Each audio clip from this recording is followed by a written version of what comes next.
Hi friends, welcome back to our channel. ఈరోజు మన వీడియోలో స్పెషల్ రెసిపీ సమ్మర్ స్పెషల్ మామిడికాయ ములక్కాడ చిలకడదుంప పులుసు. సమ్మర్లో ప్రతి ఒక్కరూ తప్పకుండా ట్రై చేయాల్సిన రెసిపీ ఇది. ఈ పులుసు కాస్త పుల్లపుల్లగా కారం కారంగా ఉంటుంది.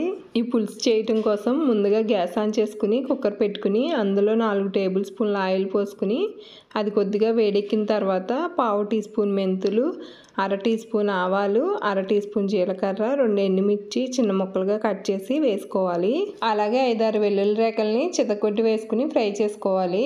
ఇవి బాగా ఫ్రై అయ్యాక కరివేపాకు వేసుకుని ఫ్రై చేసుకోవాలి. ఇవి మొత్తం బాగా ఫ్రై అయ్యాక 2 పచ్చిమిర్చి, 4 ఉల్లిపాయలని సన్నగా కట్ చేసి ఇందులో వేసుకోవాలి.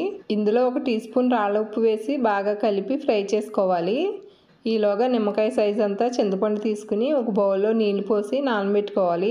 ఉల్లిపాయ పచ్చివాసన పోయి బాగా ఫ్రై అయిన తర్వాత ఇందులో 1/4 టీ స్పూన్ పసుపు, 3 టీ స్పూన్ల కారం, 1 స్పూన్ రాళ్ళ ఉప్పు వేసుకుని బాగా కలిపి ఇందులో ముందుగా కట్ చేసి ఉంచుకున్న 1/2 కేజీ చిలకడదుంప ముక్కలు, 1 మామిడికాయ, 1 ములక్కాడ ముక్కలు వేసి బాగా కలిపి మూత పెట్టి 10 నిమిషాలు కుక్ చేసుకోవాలి. 10 నిమిషాలు అయ్యాక మూత తీసి బాగా కలిపి చింతపండు రసం పోసుకుని 2 చిన్న బెల్లం ముక్కలు వేసి 1 గ్లాస్ వాటర్ పోసి మూత పెట్టి 2 విజిల్స్ రానివ్వాలి. ఆవిరి మొత్తం పోయాక మూత తీసి ఒక 5 నిమిషాలు కుక్ చేసుకుని ఒక బౌల్లోకి తీసుకుంటే ఎంతో టేస్టీ మామిడికాయ ములక్కాడ చిలకడదుంప పులుసు రెడీ అయిపోయింది. మీకు ఈ వీడియో నచ్చిందని అనుకుంటున్నాను. నచ్చితే కనుక వీడియోని లైక్ చేయండి, షేర్ చేయండి, అలాగే మా ఛానల్ని సబ్స్క్రైబ్ చేసుకోండి.